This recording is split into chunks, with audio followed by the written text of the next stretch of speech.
এ এক অলৌকিক ঈদগাহ মাঠ। এখানে নাকি কোনো মাইক বাজে না। হ্যাঁ, মাইক বাজে না বাবা। তাই? হয়। আপনি নিজে দেখছেন? হ্যাঁ রে ভাই, এই বাড়ি আপনার? হয়। মাঝেই না, কোনো ভাবেই বাজে না। না, ওখানে মেলা যখন হচ্ছিল সেই সময় মাইক বাজিছে। হ্যাঁ, বোঝা গেছে। হ্যাঁ। এই মাঠ করার পর থেকে হ্যাঁ, আর বাজে না। তাই না?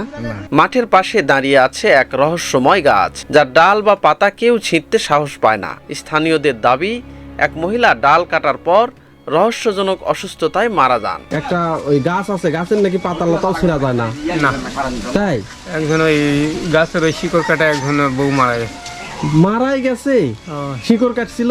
শিকড় কাটিছিল। এই যে গাছের পাতা পুরা আমাকে গ্রামের একটা মহিলা মারা গেছে। মারাই গেছে। গভীর রাতে এখানে নাকি দেখা যায় সন্ন্যাসীর মতো এক অদ্ভুত ছায়া। আর মাঠের এক কোণে রয়েছে একটি খেজুর গাছ, যে গাছ থেকে কখনোই রস ঝরে না। এই ঈদগাহ মাঠ কি শুধু একটি নামাজের স্থান, নাকি লুকিয়ে আছে অজানা অলৌকিক শক্তির ছায়া? চলুন আজ জানবো এই রহস্য ঘেরা ঈদগাহ মাঠের ভয়ঙ্কর কাহিনী।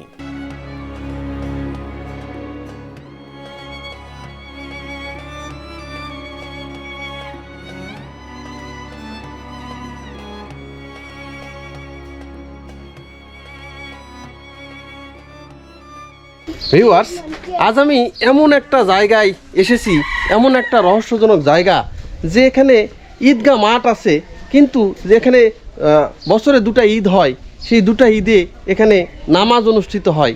কিন্তু যখন এই নামাজ অনুষ্ঠিত হওয়ার সময় যে হুজুরেরা এসে এখানে বয়ান করবে বা খুতবা যখন দিবে, এখানে কিন্তু কোনো মাইক বাজে না।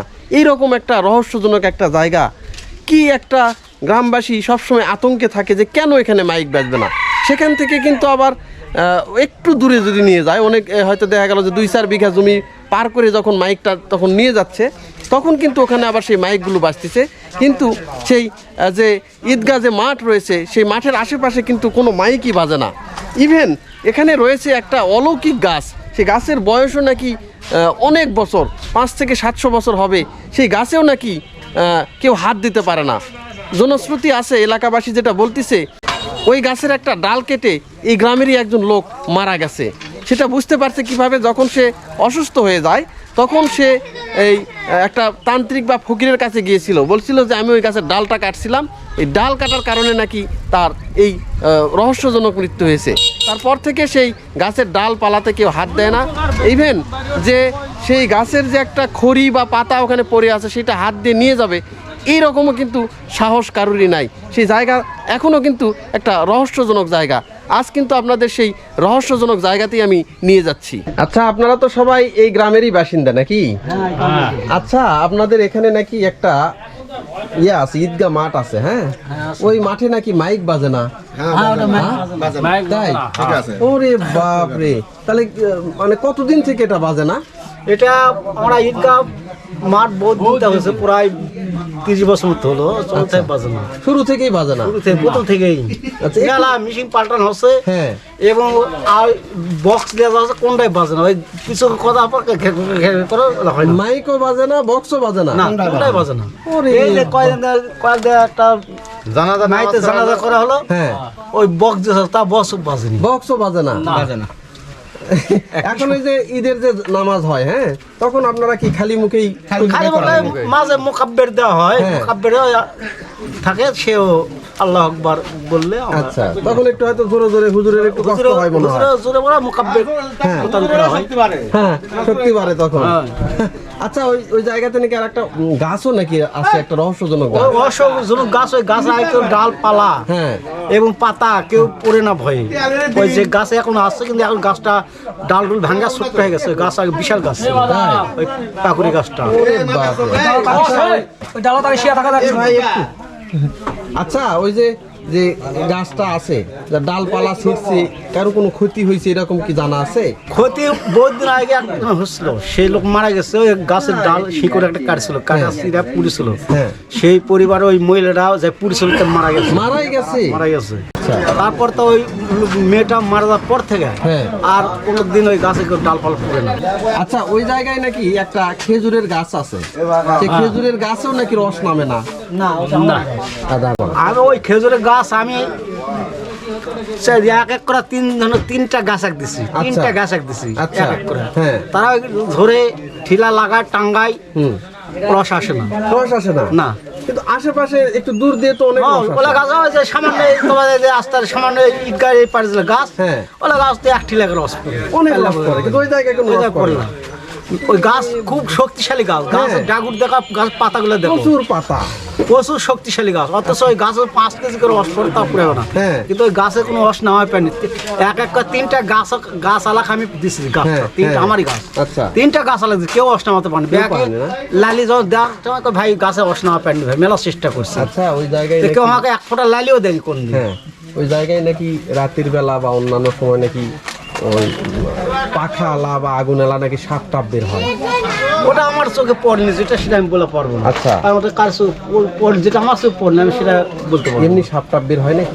সাপ এমনি রাস্তায় দেখা যায়। আপনাদের এখানে নাকি একটা ঈদগাহ মাঠ আছে, হ্যাঁ? হ্যাঁ। ওখানে নাকি বাবা মাইক টাইক বাজে না, হ্যাঁ মাইক বাজে না, হ্যাঁ? মাইক বাজে না। এটা কি কারণে আপনি জানেন কি? ওইটা মাঠেতে না দোষ আছে, হ্যাঁ, দোষ আছে, দোষ আছে না? ওরে বাবা, কতদিন থেকে এই মাঠ হয়েছে ওখানে? বহুদিন থেকে, হ্যাঁ, বহুদিন থেকে। অনেক দিন আগে থেকে হয়েছে না? মাইক টাইক বাজে না? আগে বাজছে, এখন একটাও বাজে না। একটাও বাজে না। ওখানে নাকি একটা গাছ আছে। ওই বটের গাছ আছে, ওই ওই বটের গাছ আছে, আছে? কি আছে ওটা ওখানে? ওটা সন্ন্যাসী। সন্ন্যাসী আছে? ওরে বাবা, ওই অনেকে নাকি চর থাপ্পড় বলে মারে, হ্যাঁ, হ্যাঁ? ওই অর্থাৎ পুরো দেয়, তাহলে ওই মাংসের করা লাগে ওটি। মানসিক করা লাগে? হ্যাঁ, ওরে বাবা রে বাবা, কি মানসিক করা লাগে? এই খাস্তা খুঁজতে এলে এইগুলাই না? কিন্তু কেউ ওই গাছের ডালপালা কাটতে পারে না? না, ওই গাছের কেউ ওই গাছের ডাল পড়ে না, কেউ পড়ে না? ওটি শুকিয়ে হয়ে থাকে। নওগাঁ জেলার রানীনগর থানার বেলতা গ্রামের সেই রহস্যজনক যে ঈদগাহ মাঠ, আমি কিন্তু এখন সেই দিকেই যাচ্ছি। আর সেখানেই রয়েছে নাকি একটা অলৌকিক গাছ, যে গাছে আসলে কেউ ডাল বা পাতা কেউ নিয়ে যেতে পারে না।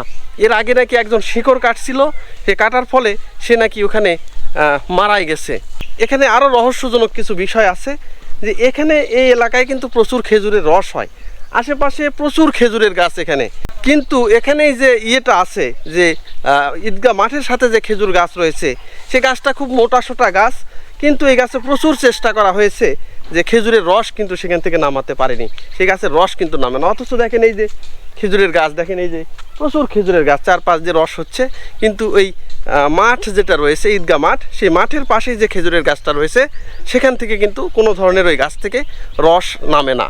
তারা ব্যর্থ হয়েছে, প্রায় 10-12 বার লাগানোর চেষ্টা করেছে, গাছটা রস লাগানোর জন্য যে প্রচেষ্টা আছে সেটা করার চেষ্টা করছে, কিন্তু তারা ব্যর্থ হয়েছে, পারেনি। এই যে দেখেন, আমি এখন যে মাঠের দিকে যাচ্ছি, মূলত এটাই হচ্ছে সেই ঈদগাহ মাঠ।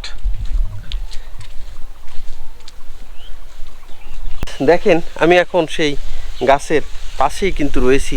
অনেক পুরাতন একটা গাছ, ওখানে একটা ডাল কিন্তু ভেঙে পড়ে আছে। সেই ডাল এখান থেকে কিন্তু সেই এলাকাবাসী যে নিয়ে যাবে, এইটা কিন্তু কেউ নিয়ে যেতে পারে না। আর সবচেয়ে বড় কথা, এখানে একজন বলল যে এখানে নাকি একটা অনেক সাদা শুভ্র এরকম একটা সন্ন্যাসী বসবাস করে। সেই সন্ন্যাসী নাকি এখানে এই গাছের ডালপালা কেউ নিতে আসলে তার মাথায় নাকি চড়ও মারে, একটা চাটিও দেয়, এই ধরনেরও নাকি কথা এখানে প্রচলিত আছে। আর এখানে যারা এই গাছের ডাল পাতা এগুলো নিয়ে যে পড়ে, তাদেরই নাকি কোনো না কোনো দুর্ঘটনা বা ক্ষতি হয়। একবার এই গাছের একটা শিকড় কেটে একটা মহিলা কিন্তু মৃত্যু হয়েছে। দেখেন কি সে অলৌকিক গাছ, কেউ কিন্তু এর ডাল পাতা এগুলো কিন্তু কেউ নিয়ে যায় না, পড়েও না। এখানে কিন্তু এইভাবেই যুগের পর যুগ কিন্তু এই গাছটা কিন্তু এইভাবে দাঁড়িয়ে আছে। দেখেন কি গাছের অবস্থা, একদম ভিতরে দেখেন বড় বড় ডাল লতা গুলমে কিন্তু ভরে গেছে। অনেকটা ডাল কিন্তু আবার পেঁচানো পেঁচানো, দেখলেই একটা ভয়ের সঞ্চার হয়, ভয় কাজ করে। দেখেন কত পুরাতন যে গাছ, আসলে গাছের কাছে না আসলে আপনারা বুঝতে পারবেন না। একদমই গাছের ভিতরে কিন্তু অনেক গর্ত হয়ে গেছে, যেগুলো দেখলেই কিন্তু গা ছমছম করে ওঠে, গায়ের ভিতরে কিন্তু ঝাঁকি দেয়। এই যে বিভিন্ন জায়গায় কিন্তু এই যে গাছের ভিতরে কিন্তু গর্ত হয়ে গেছে, এগুলোতে অনেক সময় বিভিন্ন পোকামাকড়ও থাকে, কিন্তু অনেক সময় সাপ থাকে, যেগুলো আসলে এই কারণে কিন্তু একটু গা কিন্তু একটু ছমছম করে ওঠে এই জায়গাগুলোতে আসলে। আর এই যে দেখেন অনেক বড় একটা ডাল কিন্তু এখানে পড়ে আছে, যে কেউ যে নিয়ে যাবে হাত দিয়ে এটা কিন্তু কেউই করে না। দেখেন একদমই এই যে ডাল পড়ে আছে।